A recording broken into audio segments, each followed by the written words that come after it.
안녕하세요. 밀리터리 아미입니다. 오늘은 중국의 대만 침공 가상 전쟁에서 사용될 가능성이 큰 대함 미사일에 대해 알아보겠습니다. 전장의 승패에는 많은 요인과 변수 있음을 먼저 말하겠습니다. 현대전에서는 크게 정찰, 탐지, 추적 자산들이 첫 번째라고 생각합니다. 그리고 네트워크전을 할 수 있는 기본 시스템을 갖추어야 합니다. 세부적인 상황은 각각 설명하지 않겠지만 한 예로 네트워크전을 무력화시킬 수 있는 통신방해, 시스템 교란, 해킹 공격을 당하지 않아야 합니다. 또한 병사들의 훈련을 통한 숙련도가 아주 중요합니다. 현재까진 모든 시스템을 통합하고 제어하고 운용하고 전투하는 것은 사람이기 때문입니다. 하지만 멀지 않는 근미래에는 뛰어난 AI 기술이 전쟁의 승패를 가르는 시대가 도래할 것입니다. 서두가 길었습니다. 중국이 대만을 침공을 가상해 미군이 중국 함대를 괴멸시킬 수 있는 대함 미사일을 알아보겠습니다. 대부분의 사람들이 알고 있는 하픈 미사일과 토마호크가 생각날 겁니다. 하픈 미사일과 토마호크 미사일만으로도 중국 해군에게는 아주 큰 위협이 된다는 걸 알려드립니다. 뛰어난 성능을 자랑하기 때문입니다. 대부분 대함 미사일 경우는 시스테밍 능력이 있어 탐지가 어렵고, 그러다 보니 근접 접근 상태에서 탐지함으로 방어 대응 시간이 짧아서 방어하기가 어렵습니다. 작년 2022년 4월 14일 우크라이나 넵튠 대함 미사일에 러시아 모스크바 순양함이 대파되었다는 소식을 들었을 겁니다. 아음속 대함 미사일은 초음속 대함 미사일보다 제어가 용이하며 탐지 레이더 배치, 경로 수정, 적함 탐지 추적 등 장점이 더 많은 걸로 알고 있습니다. 한간에선 넵튠이 하픈 대함 미사일과 동급이라도 말하지만 저는 그렇게 생각하진 않습니다. 성능 우수면에선 하픈 대함 미사일 월등히 우수합니다. 중국 해군은 대부분 러시아 군사장비와 기술을 수입하거나 자체 카피해서 제작한 시스템들입니다.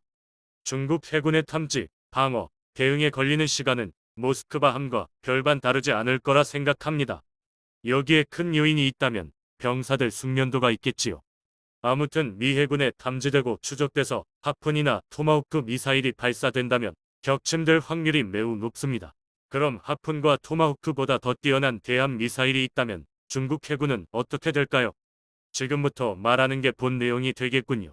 오늘 주제인 미 해군의 최신 대함 LRASM 미사일입니다.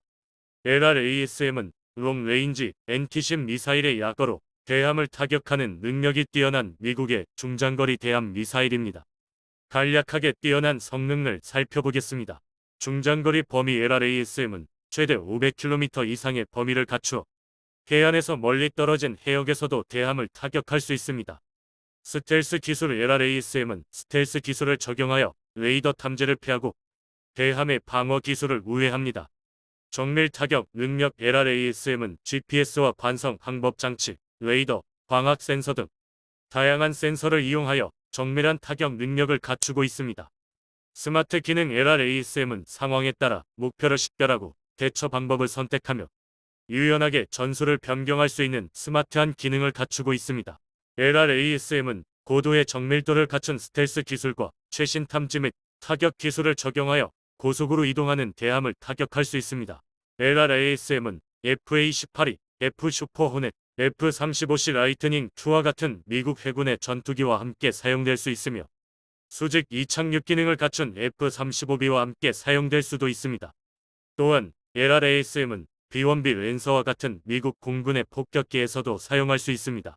LRASM은 탐지 및 타격 기술을 적용하여 대함의 위협을 줄일 수 있으며 스텔스 기술을 사용하여 레이더 탐지를 피해 위협 수준을 낮출 수 있습니다. 이러한 기술들은 LRASM을 대처하기 위한 방어 기술을 보유한 대함들도 공격 가능하도록 만듭니다. 해상 전장 환경에 큰 영향을 끼칠 수 있다고 생각한 미군의 대함 미사일 LRSM을 살펴봤습니다. 제가 생각하기에 LRSM 대함 미사일은 현대 함대함 전투에서 압도적인 전투력을 낼 수 있으며 그만큼 아군의 피해는 적을 거라 생각합니다. 대함 미사일 말고 다른 여러 변수들 중에 전자전과 EMP 공격이 성공할 경우도 잠시 생각해 본다면 피해는 더 줄일 수 있겠다고 생각이 듭니다.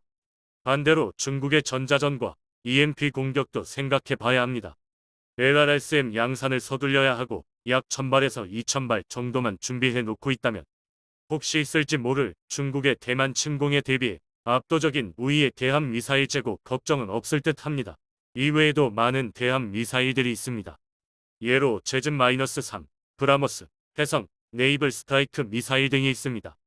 해상전에서 한 번의 총 공격으로 다수의 적함들을 격침시킨다면 시시스나 다른 싱크탱크 보고서 내용 중에서 미군의 대형 함정 격침 수도 줄어들 거라 생각됩니다.